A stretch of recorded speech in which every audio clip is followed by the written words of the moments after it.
Hello, everyone. This is Mary Esther Gilbert here. Again, we are with our True Health Mastery members, the True Health Mastery Institute of Holistic Personal Health Management, newly launched about 2 months ago, and looks like we are gaining some momentum, getting the word out there of the health transformational process that people need to know about out there. So I am very, very happy that more people are joining and they're getting a lot of this information. So this recording is actually addressed to the general public. And as I send out invitations in this sort of beta period that is establishing the True Health Mastery Institute, the invitations that I'm sending out and announcements are actually inviting the general public and friends and family and associates and other coworkers and whatnot to come and join us to make sure that you're getting the right information to totally have the wherewithal and the information that you need to truly master your health. There's so many things that some people need to know in order to accomplish that. And since I've been teaching people how to do this for 45 years, I think I got a pretty good handle on it.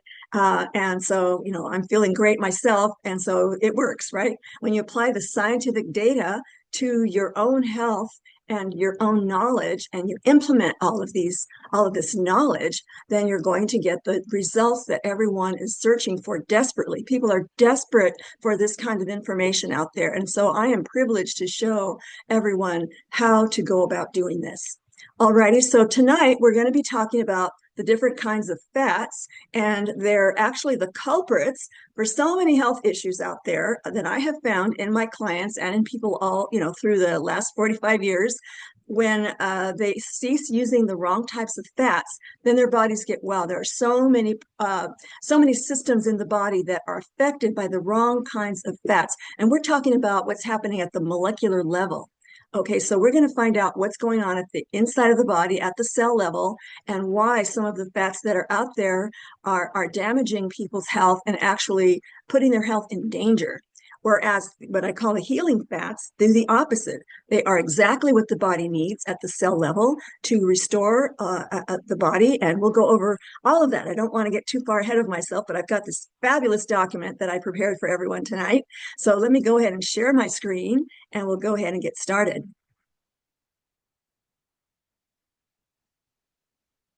All righty, so I called it Understanding Fats, the Good and the Bad. So the first thing is all fats in their correct molecular form are essential for the following, and so many other things too that are happening in the body's multiple trillions of cellular processes that are going on all the time, 24/7, 365, year after year after year. So maintaining your cells and protecting the genetic code that runs the body is the main thing that we want to focus on always. So whenever you are considering doing something for your body, always make sure to ask yourself, is this going to affect the genetic code, the gene sequences that make me me or make you? Are they going to be properly nourished, and are they going to be maintained and protected so that when the cells replicate constantly, which is what the body does constantly throughout your life, when those cells replicate, they're transcribing and copying the genetic information from the original mother cell that's splitting and replicating itself. And that genetic code needs to be transcribed correctly and perfectly as possible so that you age more slowly. Aging is something that we cannot stop, but we can sure as heck slow it down dramatically. All righty. So anyway, all fats are essential for maintaining the cell structure, the physical structure of your microcells that compose all body systems, including the cell membranes. And the cell membrane sites are the most important thing to consider, because that's where the nutrients arrive, and the body determines through the genetic instructions in the DNA if those substances arriving at those cell membrane sites will be allowed inside of the inner universe of our cells. Now, inside of our cells is where health happens. And the disease process happens. So we have to make sure that we're well nourished so that that process is not disrupted or impaired. So Fats also help attenuate inflammation. So if anyone is in a state of inflammation, focusing on including the right types of fats in the diet and eliminating the wrong kinds of fats is going to absolutely attenuate and reduce the root problem that's causing the inflammation. Fats are also important for reducing pain. So if they're going to reduce inflammation, they're going to reduce pain. So, and also the body manufactures over 10,000 hormones constantly, including male and female hormones, and in varying quantities and balance, depending on your gender. And also the fats help synthesize or manufacture vitamin D. And when you go out in the sun, the body manufactures vitamin D, and that is the precursor to all of those hormones that the body needs every single day. The hormones are the policing forces, along with the immune system. The hormones monitor and start and stop every single biochemical process by the trillions in the body at all times. So nourishment, and the fats are very important for taking care of that area or that aspect of our health. It's also important, fats are also important for regulating body temperature and also for growth and brain and nervous system development in pregnancy, in the fetus, and also in childhood as you grow and develop, and for maintaining that kind of brain and nervous system optimal functioning throughout your adult years on into the advanced years. Also, fats are important for maintaining the pliability and strength of the blood vessels. So we need strong but flexible blood vessels that can withstand fluctuations in blood pressure, right? Or when we exercise, increased blood pressure happens. So then we also need fats for providing us with the cholesterol our body needs to either make or can be had through the diet. And so cholesterol has been given a bad rap over the years because we've been made to believe that cholesterol is bad and that only one kind of cholesterol is good. So that's been very confusing for the public, and I want to clear that up once and for all tonight. So, okay, so cholesterol is vital for brain nerve function, for bile production, for fats digestion. So the liver produces bile, and it's stored in the, actually produces and stored in the liver. So when it's necessary to digest fats, then the gallbladder is activated, and then a series of biochemical reactions happen so that we can utilize fats for energy. So the trick is to utilize fats for not only maintaining the body, but also to dip into the fats for energy. Okay, so there's a real science to this, and I'm happy to share that information with everyone tonight. So the body can produce its own cholesterol if it's not supplied in the diet. So keep that in mind. If it's a natural substance that's needed to support the cell structures of every single one of our trillions of cells and other biochemical processes, then we know cholesterol cannot be a bad thing. It's always in perspective and in proportion with other types of food groups and nutrients in the body that must be supplied to the body every day. Okay, so the second point I wanted to make here, I'm going to talk about the different kinds of fats. We've got saturated fats. There are good saturated fats and there are bad saturated fats, and we'll cover that. There are monounsaturated fats and the polyunsaturated omega-3, 6, and 9. And also we have the bad fats, the trans fats. And we are definitely going to go into detail of each one of these kinds of fats. Okay, so let's talk about saturated fats, and they've also been given a bad rap because people are afraid to eat them. They'll think that their arteries are going to be hardened, and they're going to elevate their cholesterol levels, and that is true to a point. You have to stay well balanced in your nutrition, and that includes 50 to 75% of your diet of raw as much as you can. You know, you can cook the plant kingdom in soups and stews and things like that, or steam the vegetables, but they're much more effective in the body if they are raw. So lots of juicing, lots of salads, anytime you can get something that's not cooked in the plant kingdom is going to optimally benefit your ability to utilize fats and digest fats. And that is the trick to not having saturated fats become a problem in the body. And of course, if you eat too many saturated fats, they're twice as many energy value or calorie value than the carbohydrates or the protein foods. So that has to be put into the right perspective as well. So by saturated fat, the good fats, I mean animal-derived fats like butter, meat drippings. Who doesn't love gravy, especially in holidays, right? And different kinds of cheeses, the full whole milk cheeses. Those are all very beneficial in the right proportions. And if all the other factors for taking care of the body are being implemented as well. So now we have the plant saturated fats like coconut oil, and palm kernel oil. I don't advocate palm or palm kernel oil, but I wanted to throw that in there to show you that there are plant fats that are considered saturated fats too. And this is all talking about the configuration of their molecular structures in these types of foods. Okay, now I'm going to read you a little blurb.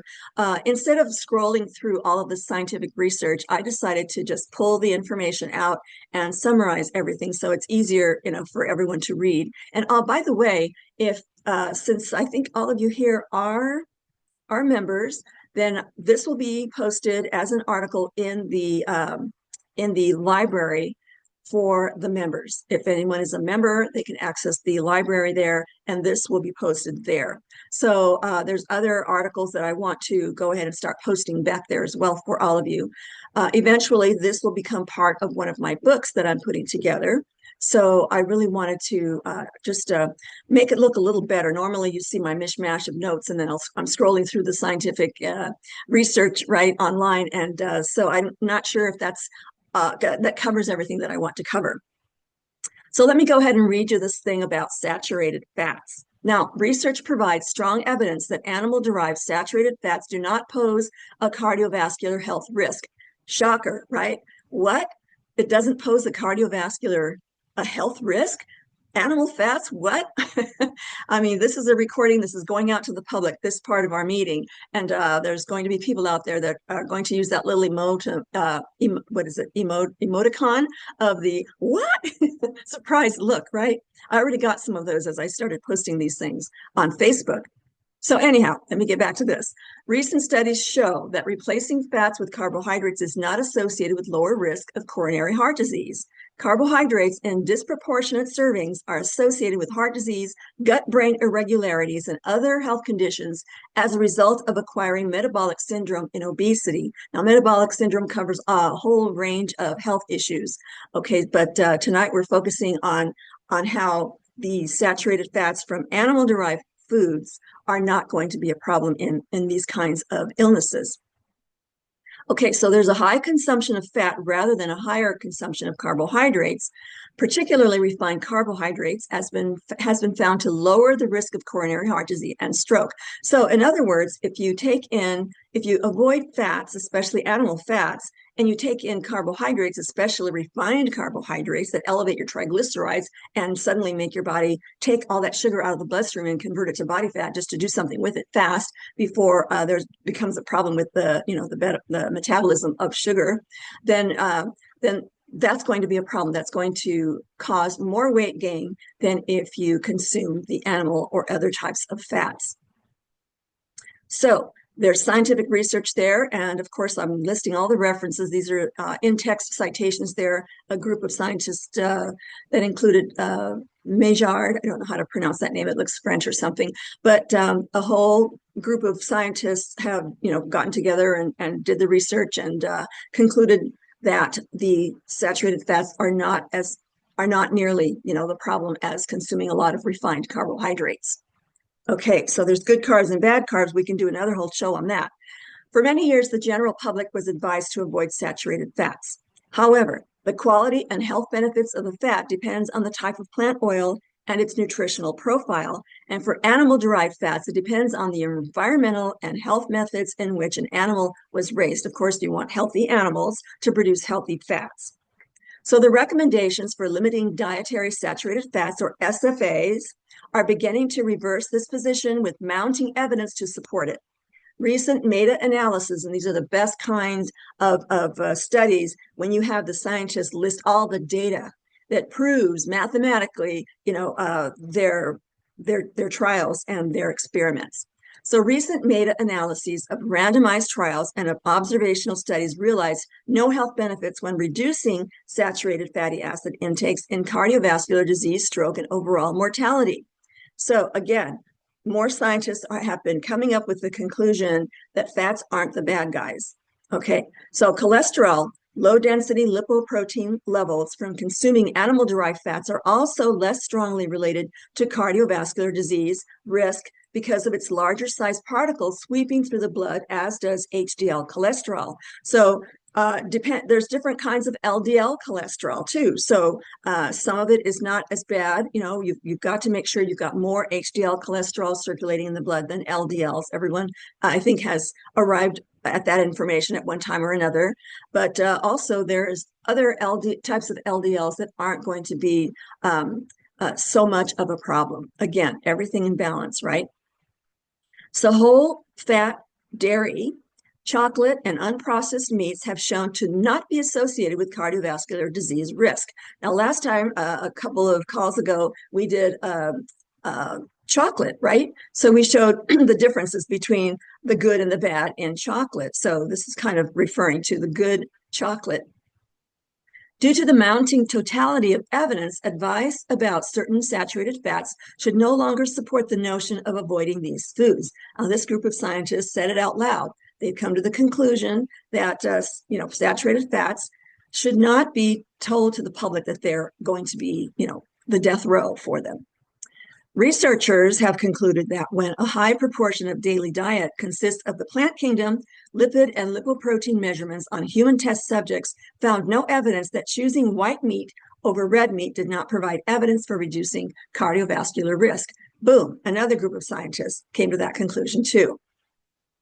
Okay, so those are saturated fats. Now, we're going to go into the bad saturated fats in a little bit, but first let's go over the polyunsaturated fats, which are the good fats. The body desperately needs these. We cannot manufacture the omega-3 and 6 polyunsaturated fatty acids, known also as PUFAs. So foods that contain a higher proportion of omega-3s are flaxseed and walnuts, and there are other seeds and nuts out there that are high in omega-3s, but these are the highest. These have been found to contain the most benefit for the omega-3s.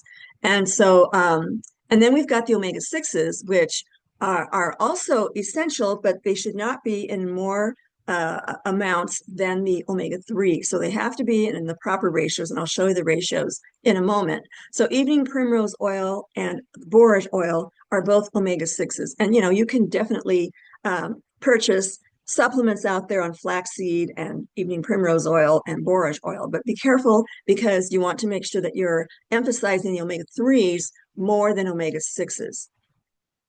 Okay, so the types of omega-3 fats, they contain what's called the EPAs and also the DHAs and the ALAs. So those are the main types of omega-3 fatty acids. And if you go out and buy supplements, you'll see these words banding about on the labels. Or if you watch some infomercial somewhere, somebody somewhere just jumps on this and say, oh, these are the only omega-3s and the only types of fats you'll ever need. There's so much misinformation on these infomercials. It drives me crazy. I think I'll start taking notes whenever I see an erroneous statement being made on these infomercials. People are not qualified to give nutritional advice. They're just jumping on the bandwagon on some nutritional supplement out there that is only partially, or if that, minimally effective for the body.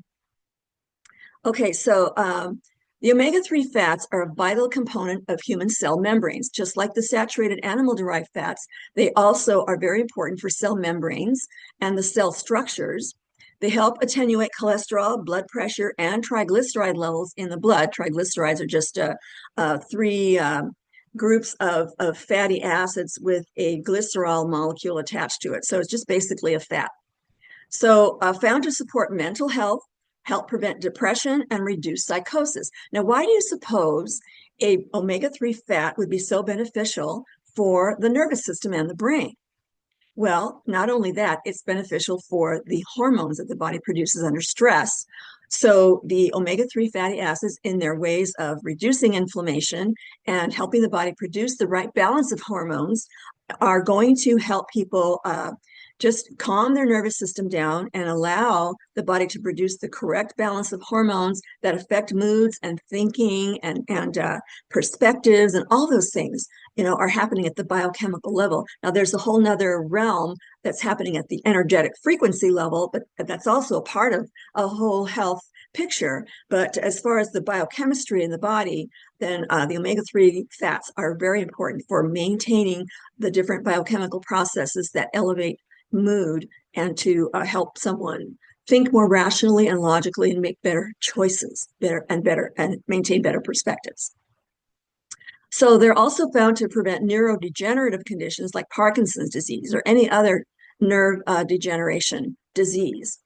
Also, surprisingly, because the fats category is twice as many caloric or energy producing value than the carbohydrates and the proteins, still they contain the vital phytochemical compounds in these types of foods that actually help the body regulate how the body uses fats. So you want the body to utilize fats for maintaining the body, not necessarily storing it as future energy reserves as body fat.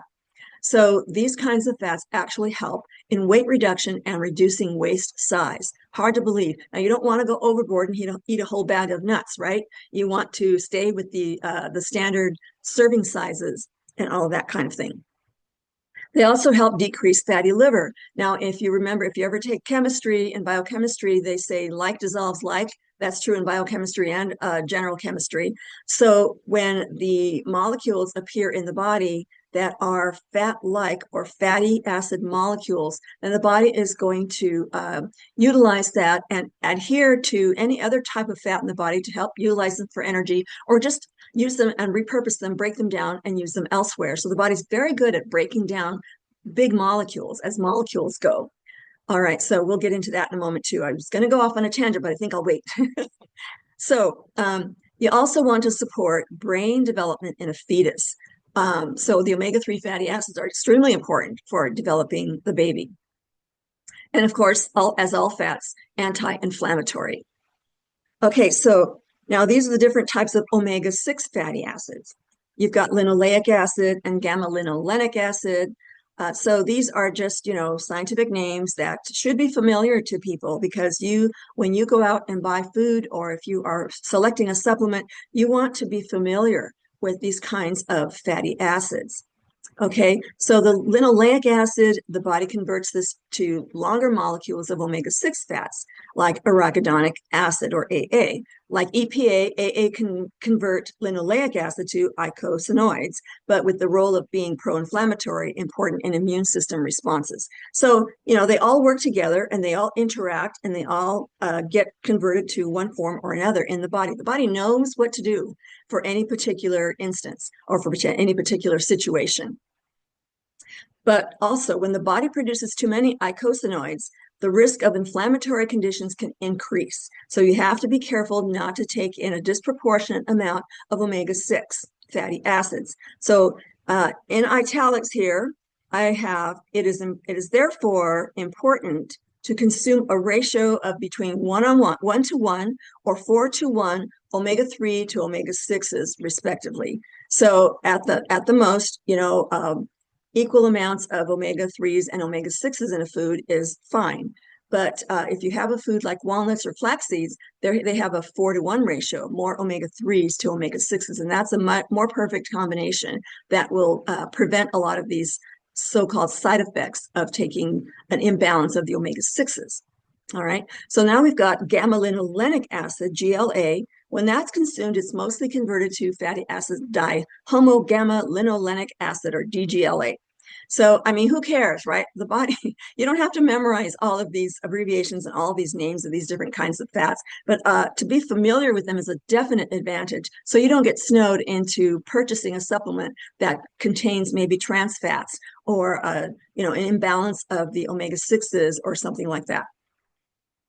Okay, so, but together, both GLA and DGLA may help reduce inflammatory conditions, and that it may play a role in reducing body fat. There it is again, reducing body fat. Isn't that wonderful? You can have fats and still reduce the body fat. I think that's amazing. I use them in my own fitness activities and never experience inflammation or pain in the joints or anything associated with working out too hard or overworking kind of thing. Even when sometimes you don't get enough sleep and you force yourself to go exercise anyway. That would be devastating to someone who doesn't know the ins and outs of the micronutrients the body needs at all times. So there's a definite advantage of having this information, and this is going to be accessible to you whenever you want it. If you are a member of the True Health Mastery Institute. So I encourage people out there, if you're not a member, please join at holisticchoices.com. There's a link there on the side that says True Health Mastery Institute. Just go there, check it out. It'll tell you all about what the Institute is offering to members. Very, very affordable. And it's month to month. You know, I don't have people sign up for 3, 6, 12 months at a time or 2 years at a time. No, this is an ever evolving world. So I want to give people the choice, right? And hopefully you'll hang in there. And this kind of information you will find fascinating and interesting and extremely useful for applying for your own health mastery, right? I want people to master their health. And I'm not kidding. That's why I mentioned, that's why I named my institute True Health Mastery, right? I want people to master their health. All right, so let's go on to the omega-9s. So our bodies can make omega-9s as long as the other fats in the diet are present. But they're also present in a lot of foods that we love: avocado, avocado oil, olive oil, a variety of nuts, flaxseed, pumpkin seed, sesame, mustard, rapeseed. I hate that name. That's bizarre and that's very gross. But anyway, that's the name of that healthy seed. But there's a lot of, seeds and nuts that contain all three omega-3s, omega-6s, and omega-9s. But knowing what foods have more of the other is very, very important to know too, so you can manage your nutrition. So the types of omega-3 fats are oleic acid, and that's the most common monounsaturated fatty acid in the diet. And we also have other omega-9 fatty acids listed here. So omega-9 fats can be produced in the body and therefore are not termed essential. So if we can't produce something and we need it exogenously from the food we intake, then that's why they're called essential. All fats are essential for our health, but if the body can't manufacture them, then they have been termed essential. Healthy fats are essential for optimal health, right? So animal and human studies showed that dietary monounsaturated fats helped improve insulin utilization, such as insulin resistance and reduced inflammation. So insulin resistance just means that the body can no longer take out the sugar from the bloodstream because it ignores the insulin that the poor pancreas keeps secreting into the blood, trying to bring that sugar out of the body. Too much sugar you can go into insulin shock that way if the insulin keeps being secreted into the bloodstream, and it still can't take up all of that extra sugar. So you've got sugar kind of overdose, and it's so very destructive. There's so many things that can go wrong when there's too much sugar in the bloodstream for too long. But so the omega-9s can improve that kind of function, and of course reduce inflammation like other fats do. Okay, so now this is the most important part of this whole night, is talking about trans fats. So the way trans fats are formed is just from heating oils. I've always been telling people for so many years that heating the oils turns them into plastics, and we cannot digest plastics. We cannot produce the enzymes necessary to break those dense molecules apart. So heating oils, even for a little while, just stir frying them briefly, starts turning them into those plasticized fats. And people always say, well, I don't do it all the time. I don't do it that much. But it's not like it goes away. It accumulates in the body. And over time, you've got more and more narrowing of the arteries and hardening of the arteries. And so it increases the risk for heart disease. Can your body eventually get rid of it? The answer is yes, with the raw plant foods that contain the phytochemical compounds known to help adhere to these kinds of molecules and safely carry them away through the 5 eliminative channels in the body. So there's ways to do that, but it's a very slow process. So my advocacy is just to stay away from heating the oils. They're so healthy when they're not heated, and I'll go into more information about that in a moment. So then they also have hydrogenation.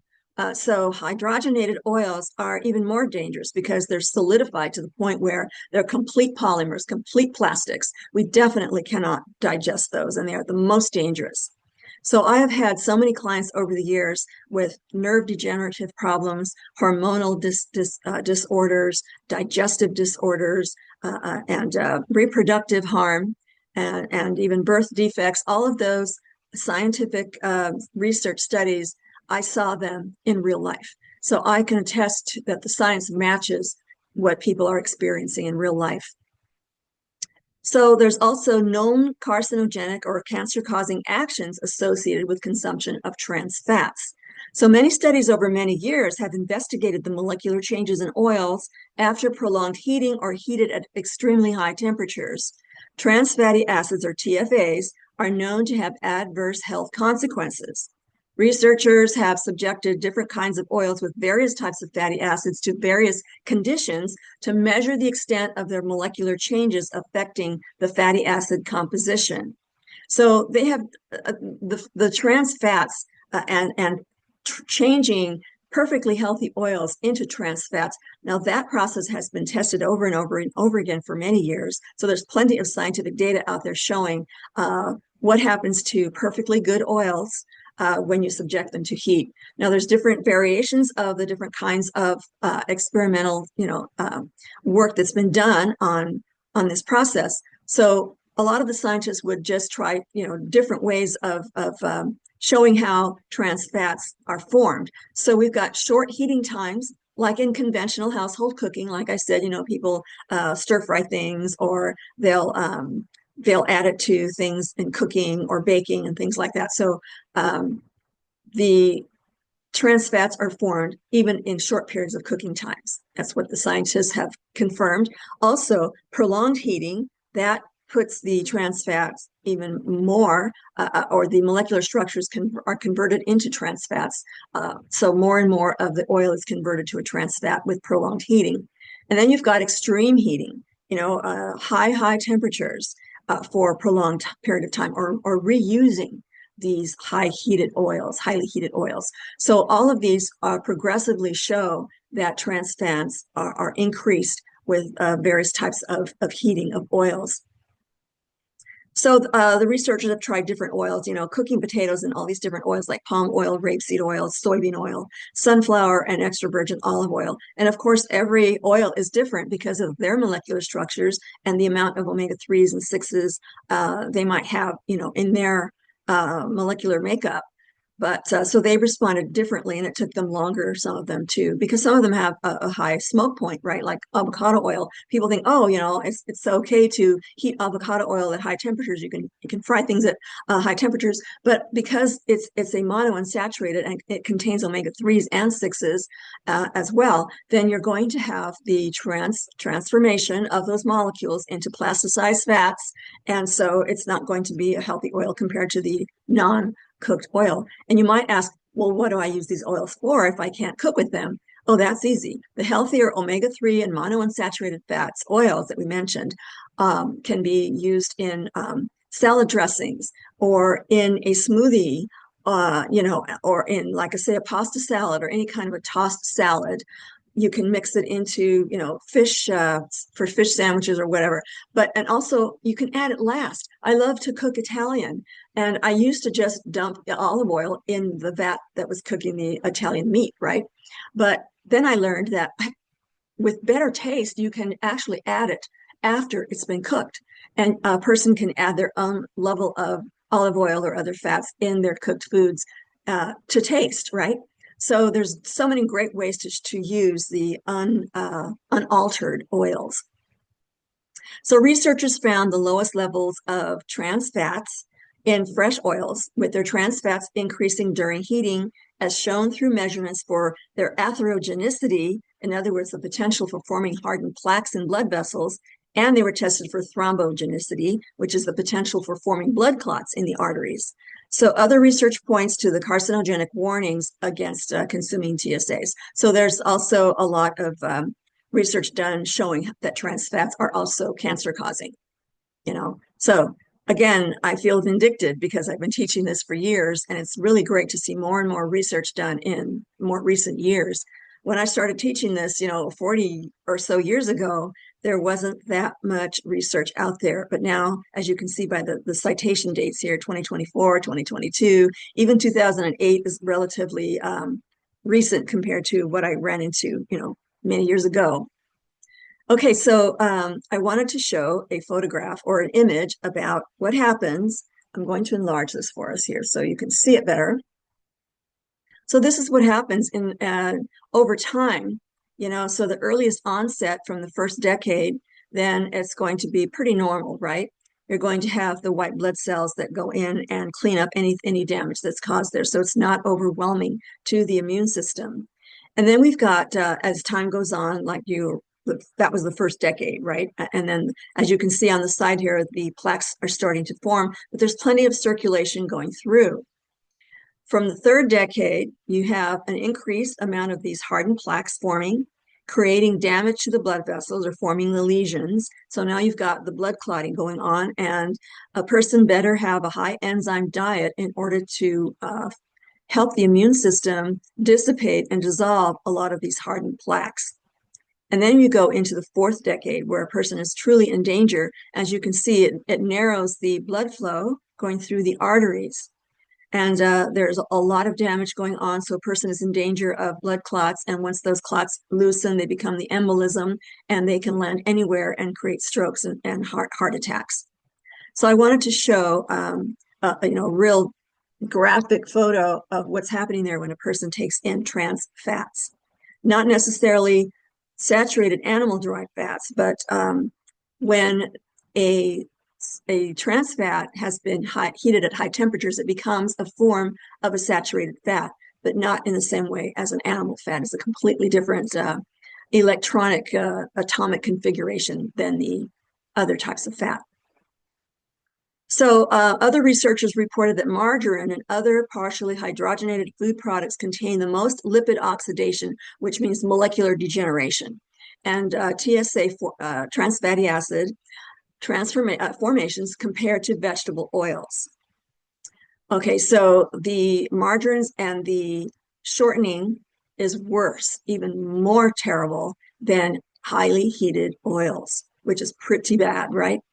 So, although prolonged or repeated heating of vegetable oils is not advised, researchers found that the type of oil is significant to consider when subjected to a number of heating sequences. So, don't reheat the oils, don't heat them at all, right? That's the general advice put out there by scientists of various communities all over the world. So these research studies have been done in various countries. Trans fats on many labels show trans fats 0. Okay, so that is not true. I always knew that because when they list the oils in the ingredients, then and they also list 0 trans fats, I knew because of how these foods are processed at high heat temperatures, the oils became trans fats. Even though they listed 0 trans fats, I knew better. And here's proof. Trans fats are contained in cakes, cookies, crackers, frozen pies, other baked items, microwave popcorn, frozen pizza, all these processed foods, right? Coffee creamers, and almost every packaged processed foodstuffs. I call them foodstuffs because they're not real food. They're not real nourishment. They're foreign molecules, and the body goes into this inflammatory response, knowing that there's a substance in the body that does not belong there and is not compatible with perpetuating life and aliveness. USA food labeling laws allow a product to contain up to 0.5 grams of TSAs in a fat serving without disclosing there are any TSAs in a product. And this is confirmed through the FDA and also in my own state, Arizona. So here's an example that they show of nutrition facts, right? So here we have a product that's 230 calories, and the amount of fat that the product has is 8 grams, and so the saturated fat is 1 gram. If it is a chip or anything that is made with an oil and not an animal fat, then you know that saturated fat is a trans fat because this product has been heated. Okay, and cholesterol is only from animal-derived products, so people think, oh, it has no cholesterol. Great. Sodium, carbohydrates, it looks like it may be like a cookie or a chips or something because they're high in carbohydrates. So this one has 37 grams. So fiber, this product may have some kind of wheat flakes in it or something that drives the fiber, to 4 grams. And sugars, 1 gram. So it might be a fake sugar kind of thing, or maybe a cracker or something like that doesn't have sugar other than the carbohydrates that are present in the white flour, say. And a protein can be very misleading because it may not be a complete animal-derived protein. It could be a partial protein from a plant, and the food industry doesn't make that distinction. So partial protein from plants are fine. Trying to combine plants to create the full amino acid protein profile like an animal-derived protein does, it doesn't always work. So then you've got a few token, probably added, vitamin A, C, and calcium and iron in there just to satisfy more consumers, but they're not absorbable. They're not the right form, I can tell you that. So as you can see, the trans fat they're claiming there's 0. It could be up to half a gram. When you have, like, for instance, when you have let's see if they'll show us the amount of, no, they don't show us how many grams of C and calcium and iron are in here. They just give you the percentages of the percent daily value that's recommended by the government.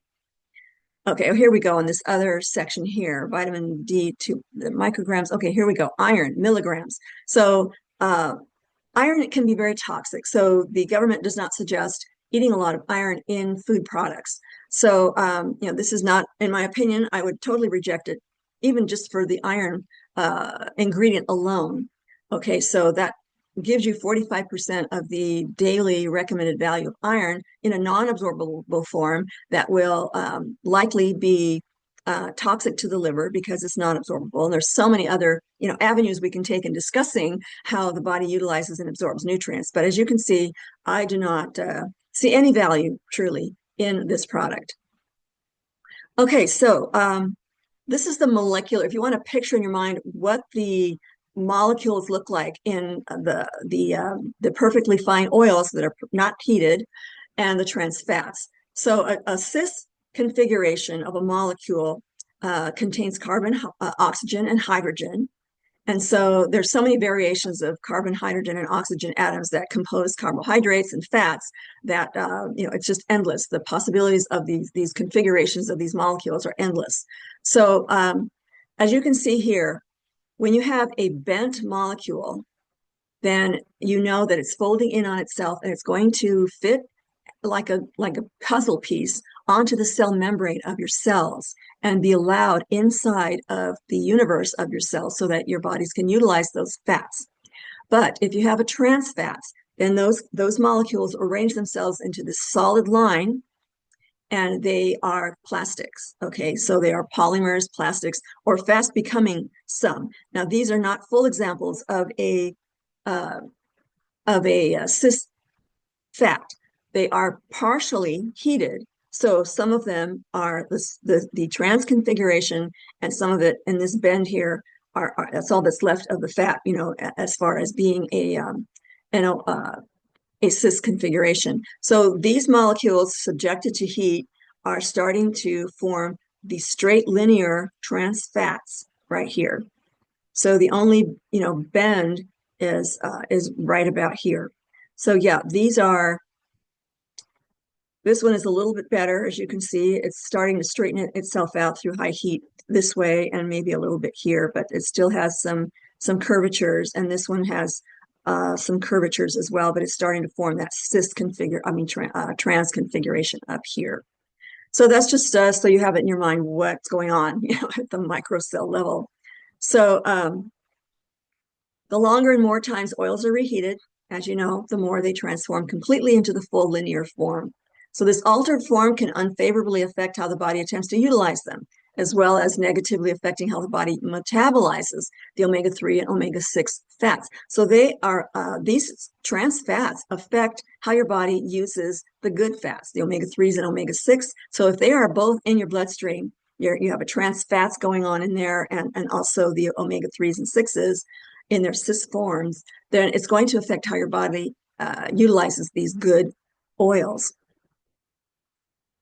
Heating of oils affects the body's utilization of fats, disrupting fatty acid metabolism by creating rigid structures on lipid cell membranes. So when they arrive at those cell membranes, your cells are not going to recognize them, and it will not be allowed in there. And as they sit there, the inflammatory responses, the monitoring systems in the body will start responding and trying to activate, mobilize the immune cells, inflammatory reactions, these inflammatory proteins to come to the site and see what's going on and try to get rid of it. So this is not going to be a good thing. Inflammatory reactions like this on a larger scale cause a lot of different health issues. And that's one of the main things where trans fats are a problem.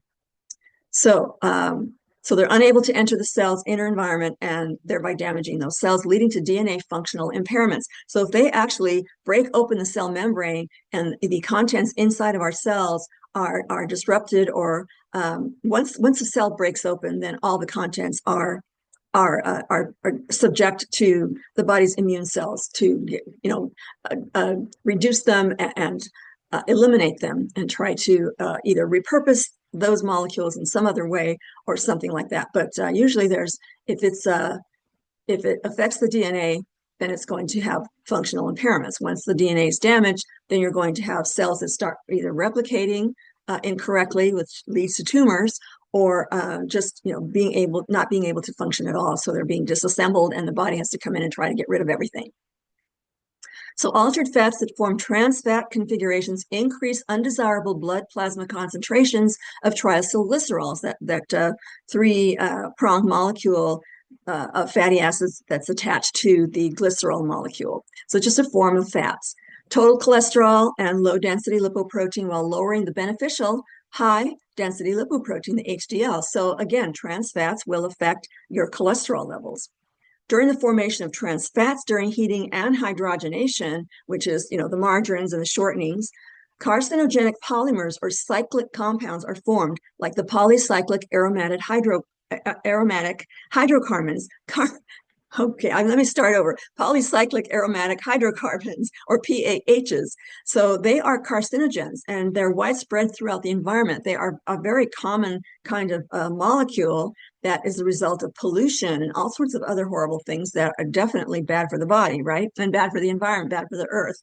They have DNA binding actions that activate the cytochrome P450 enzyme that in turn activate various types of carcinogenic PAHs.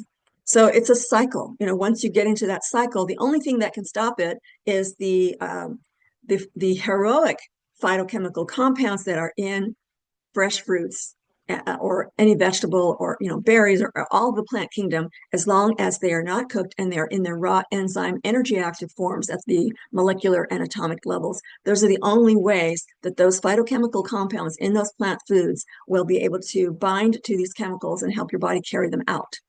Okay. After this metabolic activation in humans, it's well established that PAHs are capable of inducing mutations that lead to tumors and are direct tumor initiators themselves. So not only do they disrupt your cells and which, when your DNA is trying to replicate itself and here comes a trans fat and ruins everything, right? Or they can just totally come in and alter how the DNA is replicating itself. So they move in and they alter everything so that it's very likely that something will be starting to form as a tumor. But the immune system is very smart if and only if you're highly nourished. This is something that I'm starting to repeat everywhere I go now. After this metabolic activation in humans, it's well established that PAHs are capable of inducing mutations that lead to tumors and are direct tumor initiators themselves. I had to repeat that. Trans fats increase the risk for myocardial infarction, coronary heart disease, increasing insulin sensitivity, developing the risk of type 2 diabetes mellitus. So again, there's that inability for the pancreas to not be able to stop producing and secreting the insulin into the bloodstream when the bloodstream is just not responding, and it's not responding to the insulin at all. So that's a very, very dangerous state to become, right? And I have had clients with type 2 diabetes before, and cleaning up the diet, including especially putting them on the right types of fats, have reversed their type 2 diabetes.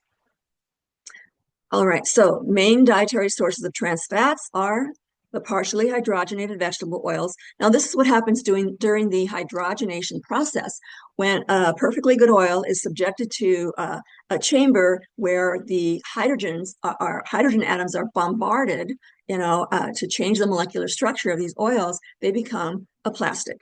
So that's what margarine is. It's plastic. I never advocate margarine or shortening. Bakery products, they're always in the bakery products. If you start reading labels, if you don't already, you'll see hydrogenated vegetable oils or just vegetable oils. They're not even required to say that they're hydrogenated anymore because that sends a panic throughout the consumer population. So just know that all these products have been heated, right? And they contain the vegetable oils. So they're going to be partially hydrogenated or trans fats. Deep fried fast foods, especially when reheated several times. Pardon me, I need to plug in my computer.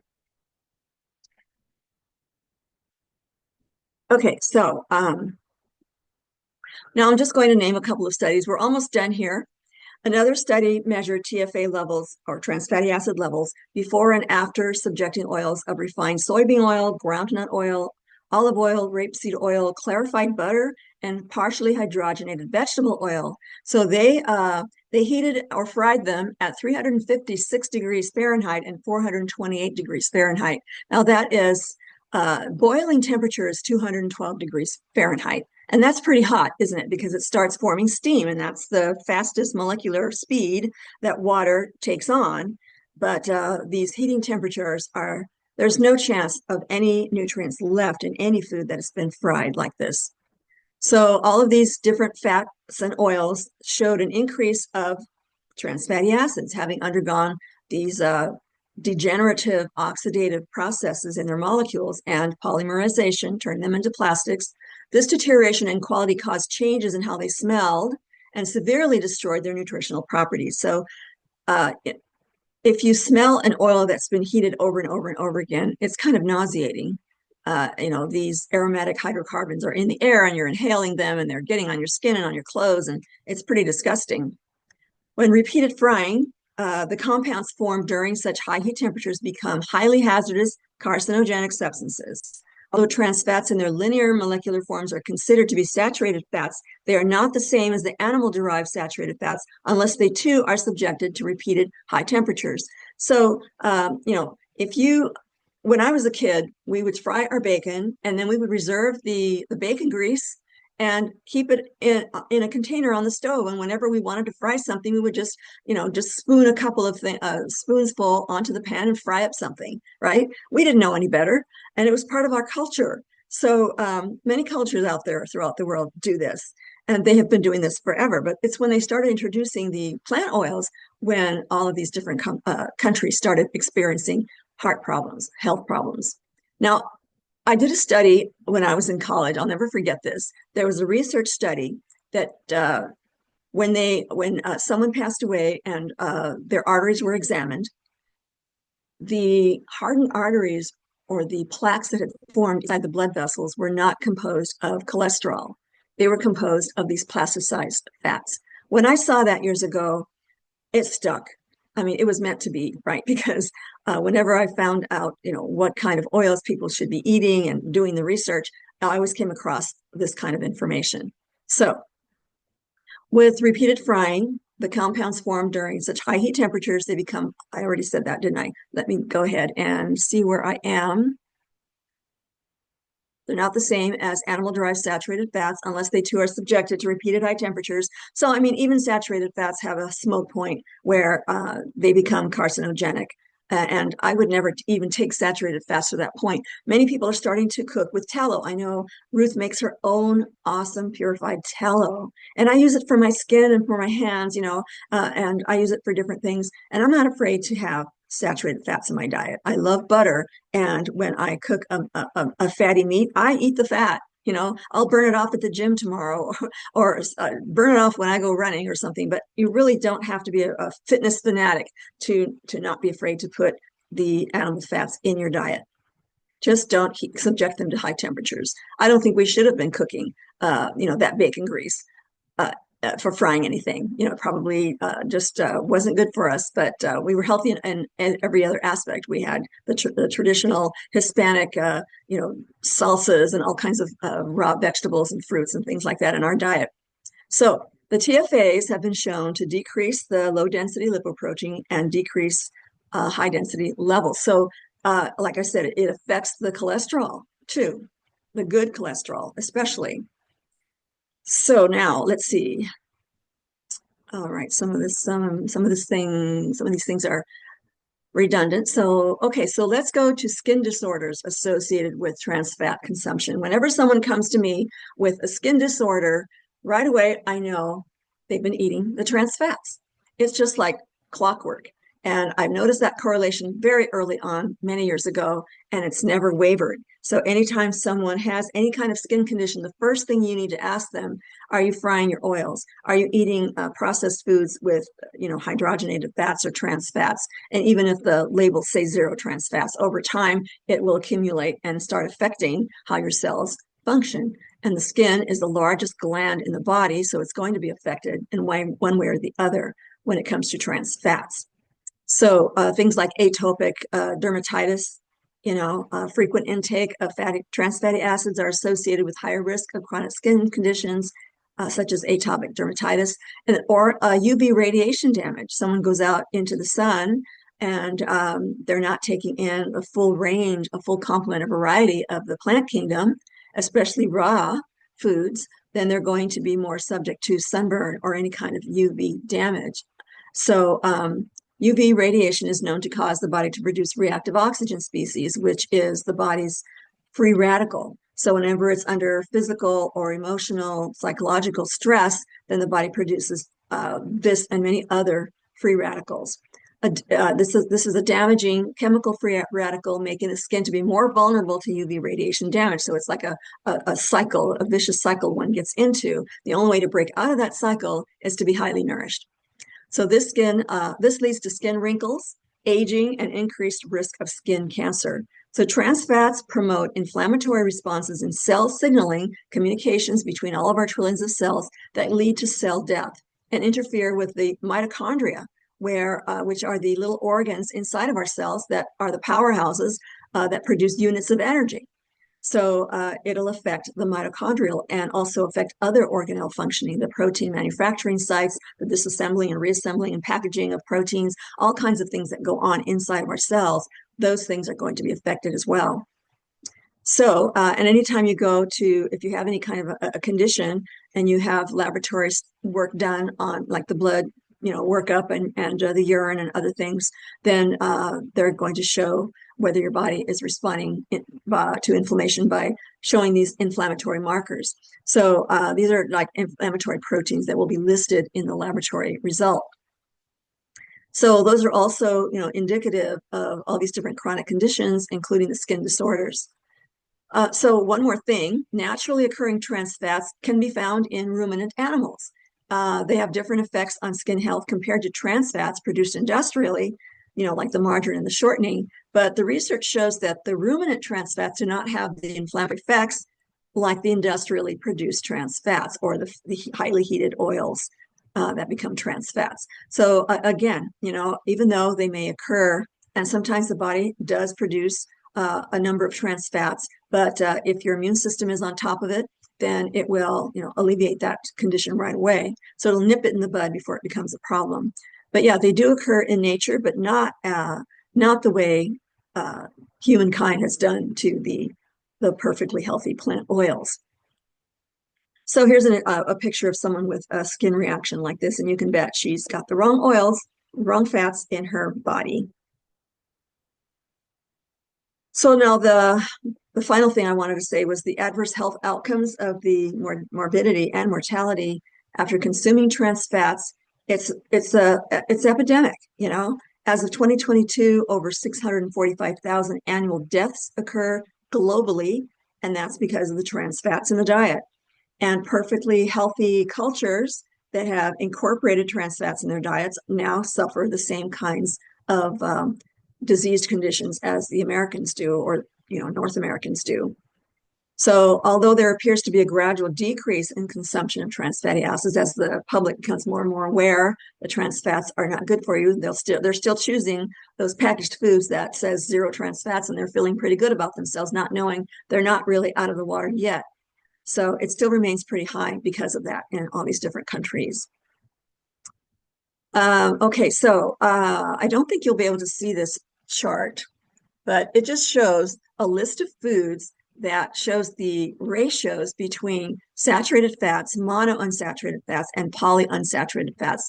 the omega-6 369s that are in these types of foods, and the omega-3s and 6s that are in foods that fall into this category. So, we've got the different oils. I don't ever advocate oils that are higher in omega-6s. Stick to the oils that are monounsaturated, which have all three, just to be safe, to include a significant amount of the omega-3s. And then we have the of course, so olive oil is the exception. It's worldwide and is known for its health values. It's very antimicrobial and all sorts of other great things because of its phytochemical makeup in the plant. But there's hardly any plant saturated fats, and there's an abundance of this kind of monounsaturated fat, which is so versatile in how the body can use fats.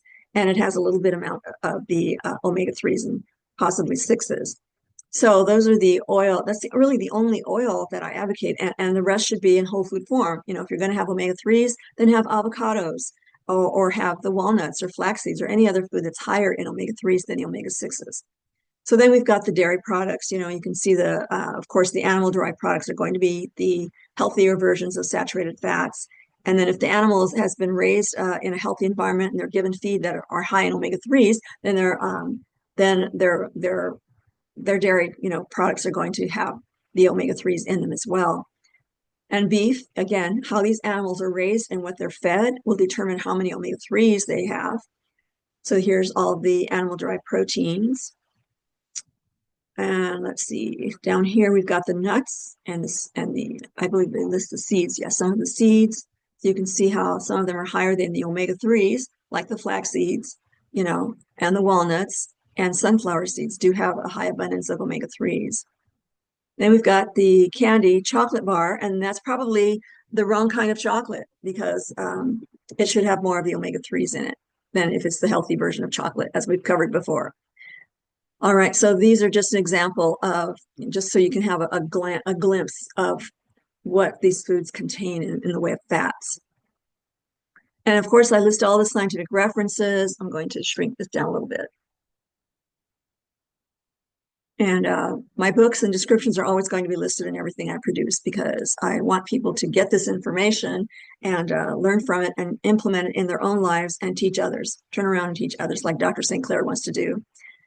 All right, and then I always include a link to the True Health Master Institute for becoming a member. And viewers, if you're still with us, thank you for hanging in there. But if you are interested in becoming a member, I'm going to end this video and say goodnight to the viewers for the public. But if you'd like to become a member so you can hang out with us afterwards, where we discuss even more important things than anything I could ever produce. We always bring up subjects and we discuss things more in depth. We look things up together. I mean, there's a lot more to learn behind the scenes as a member. So I encourage everyone to go to this link, to, the holisticchoices.com website, and click on the True Health Master Institute. Check out, what it's all about, and there's a join link there as well. And if members, if you know anyone, you can actually share these links to anyone who is interested in becoming a member. Also, I have a self-paced course called the Nutritional Synergy, and that goes hand in hand with my Nutritional Synergy book. It's my system that I've been using for healing people for decades. And so it has more categories and more subcategories than any other food choice system out there. And therefore, you're going to be more highly nourished and more thoroughly nourished and with the proper right types of foods. All right, so with that, members, hang in there with me. I am going to say goodnight to the public. Thank you for being here. Please like, share, and subscribe. Let's get this word out to the masses. They are desperately searching for this kind of information, and not very many people are being this thorough. I haven't run into anyone who is as tenacious and stubborn as I am in providing, quality content for people to truly utilize and improve their health, even save their lives. So this is a life-saving kind of information that I'm sharing with everyone. So again, good night to the public, and please like, share, and subscribe, and do join us and enjoy the perks of being a True Health Master Institute member. Bye-bye now. All right, let me go ahead and end that. I don't want to leave the meeting. I want to make sure that I stop the recording. Here we go. All right, good night, everyone.